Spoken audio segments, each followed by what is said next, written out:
going on, YouTube? Welcome back to Reborn and the Holy Dome again. I'm really liking that. I don't know why. Welcome to the Holy Dome stuff. Two or anyone is that? I feel like that's pretty fluid. Yeah. Well, two are in and then they are out. Yeah.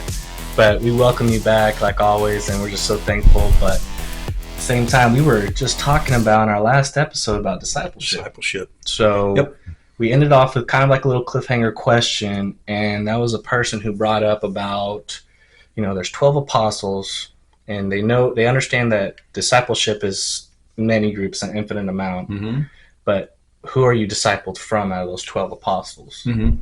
And the answer is yes. And it's interesting because each one of them had particular characteristics that you want to pick up on. That you want to. John understood the deity of Christ, and because of that, when he wrote about one leaning on Jesus' breast. He wanted to be close to Jesus, which again gives you that idea. What is discipleship about? It's about getting closer. Remember in Antioch, I believe it was. It said they were called Christians first at Antioch. It's in Acts, and Christian means little Christ, and what they were supposed to be mock. They were mocking them, right? You're acting like Christians.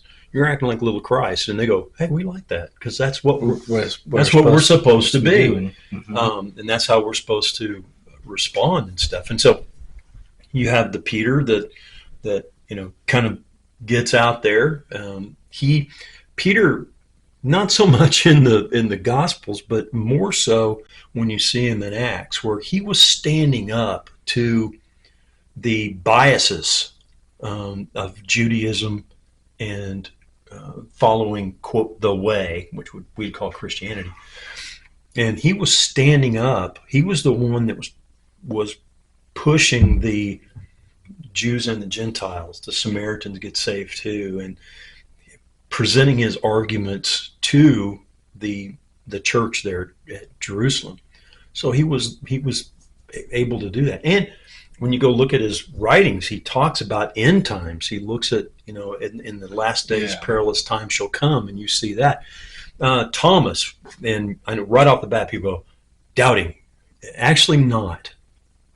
If there was if Peter, James, and John was the top three, and they were, Thomas would have been next. And many think that the reason why Thomas doubted about Jesus' resurrection because he loved Jesus so much, and it impacted him so deeply. That's why he said, unless I can touch the scars and see the side, I'll not believe, because it just devastated him. So it kind of gives you a different perspective. Right. Thomas I feel like a baseball lineup when you're batting, I feel like Thomas is the cleanup batter. You always have him as number 4. Yeah, and the strength that he had there, and the others, they all had their different characters. And the thing about them, and that we don't know a lot about, is we know this: they were willing to die. They ran away, like Jesus said at his crucifixion. But when it came time to either deny Christ or die, they chose to die, and not an easy death. Most of them were tortured. All of them were tortured, with the exception of John, and the rest of them were tortured to death. And so, Peter, when he was going to die, they were going to crucify him, and he says, "I'm not worthy to die like Christ." And he asked, and they accommodated him, to be crucified upside down. So that's how far they were willing to go with their discipleship. And again, we talked before about how the relationship with Christ is like a marriage. You say, well, I put it on and take it off. You don't put it on and take off marriage. It's and stay married. Yeah. Right? It is something that you always have. Now, when you're moving along, when I'm at a family get together, well, why don't you just stay? Well, I got to go. Why? Because I've got these things that I'm supposed to do.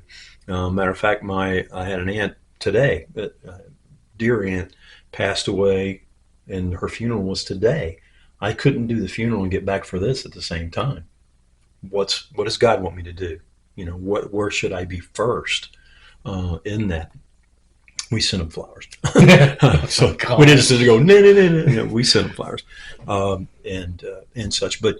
But are people willing to make those kind of sacrifices? Like, what's first? What comes first? Sacrifice is a huge deal, and especially in today's And society. how much easier? But I'm sorry to interrupt you. No, you How good. much easier is sacrifice when it's the person you love? You say, "Oh, you sacrifice so much for Laura." I don't look at it that way. Right. Now, people might look at it and says, "You're here all the time, and you do this, and you're doing that, and you're over at this place and that place, and you just make so." I don't. When you're doing it, outsiders will look at it as a sacrifice, but you don't. I mean, Yeah. sacrifice.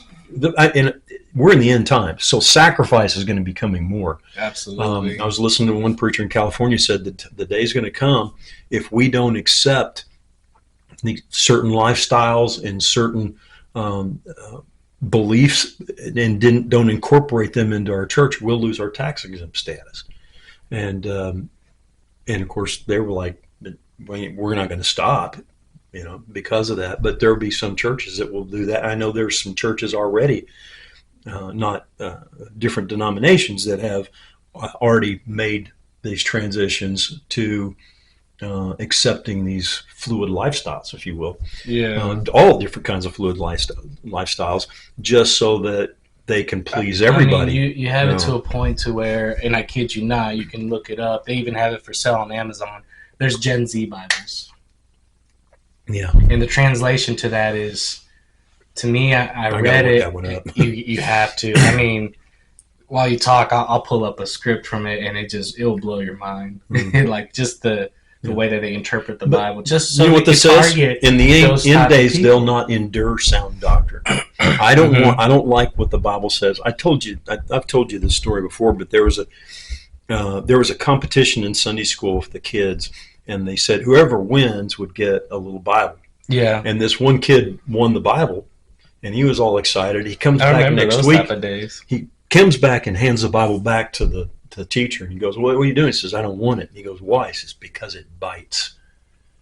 He read it. He was convicted by it. He didn't want it anymore. And remember we were talking about different translations of the Bible. And I'm curious when the right people don't like, it's like, okay, why you don't like King James? Why don't you like King James? And why is there an attack? There's not an attack on other Bibles, but there's an attack on that one. And the right people are attacking it to make me go, it must be okay. Right. Because, because of the way that they did it. But it's, what does this say? And people go, it's so hard, I can't understand what the Bible is. It's not trying to understand what you don't understand. It's trying to do what you do understand. Right. And you've explained it to once where here's a nail, here's the head of the nail. This is our intelligence. You put that nail in the earth, there's God's intelligence right there. Yeah. It's near to impossible to.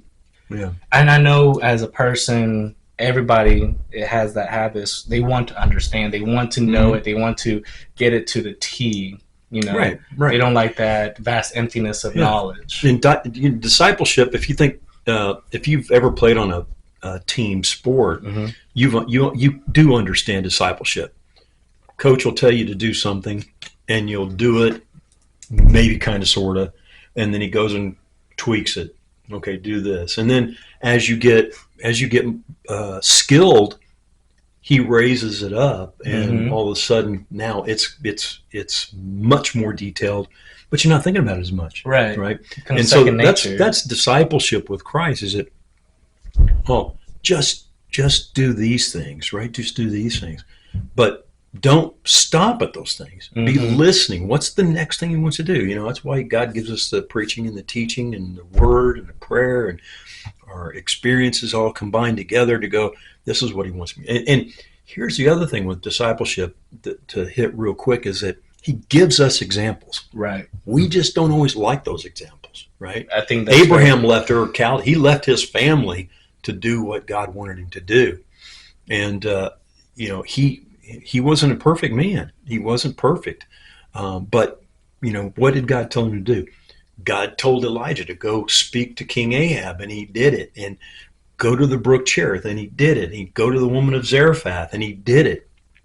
doing all these things. Just do what he's telling. Do what you know he's supposed to do. David doing what he was supposed to do. Praying. But then in the midst of all that, you have experiences like slaying a giant. Mm-hmm. Right. And by the way, Goliath wasn't the only giant that David slew. Right. There was others that he had killed too in battle. After that, but we, instead of us going, I need to be like Abraham. I need to be like David. I need to be like Daniel. I need to be like this person. We go, well, that's them, and we basically wash our hands from the very examples that God said in the New Testament. He said, these are our examples. Yeah. To know how to live. My dad always put it this way when I was playing sports growing up. Because as a kid, I always had athletes that I idolized. Mm-hmm. That I want to be like that. I want to be a pro like that, and I vested into like the play style and all that stuff. And my dad always says, "Don't be the next Pudge Rodriguez, or don't be the next Michael Jordan. Be the next you. You can adapt from those talents, but put it to your abilities. You be the standout player for the next generation." Stuff and like that. Elisha's a good example of that. Elisha was discipled by Elijah, and so he got what he was like. I want to be here with you. I'm getting ready to go. You're gonna be taken up today. Everybody knew it. Right? And it says, you can stay here. I am not leaving you. I am staying here. Now, what do you see happening after Elijah's gone? Elijah picks up where Elijah left off, and he began to do what Elijah did, but then he started doing things that Elijah had not done. So that's an example of, but if he had said, well, that's Elijah, but that's not me, I don't think he would have crossed the Jordan with him. Because he's like, well, that you do you and I do me. No, we're supposed to both be doing Christ. Oh, don't you love that phrase? I hate that phrase. I do me. It gets old real quick. And you brought up a lot of repetitive points on sacrifice and what was the other one? Man, I just went blank. That's great for this. Yeah. But let's target sacrifice till the other one kicks me in the head. Today's time, sacrifice is only applicable to whatever benefits that person. That's the problem that I think a lot of people have. Yeah. Why should I sacrifice for this when I really want to go do this? And it's understandable to a sense, and it comes to a point to where you have to realize which is the greater good of those two sacrifices you're choosing from. It's like that. There's a study out there, and I don't know if you ever read that one. It's called the trolley. Okay. So you have a trolley, and it splits into two. You have 4 tied up people on the rail on the right, and you have 1 tied up person on the left. You control the lever to go left or right. Which way would you pull? That's kind of like what we're dealing with this stuff. You can make this much of an impact if you sacrifice, your weekend and do your studies or miss out on this Friday night party or whatever.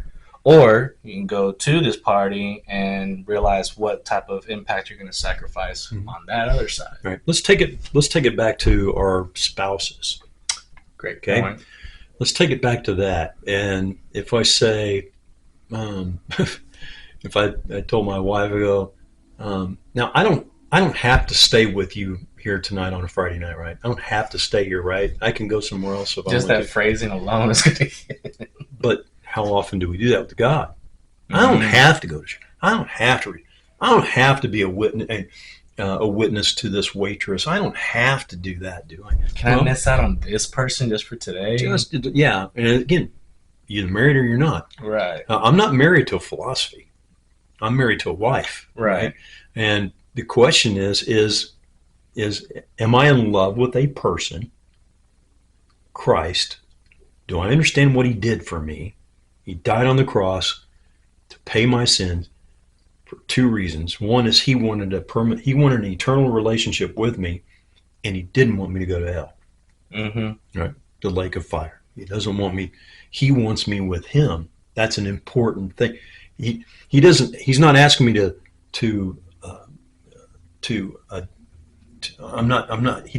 philosophy didn't save me. A person saved me. Right. So that's where I think probably, I don't say the biggest, but one key thing we have to think about is that I am not in love with a philosophy. The philosophies of Scripture teach me how to love Christ. Right.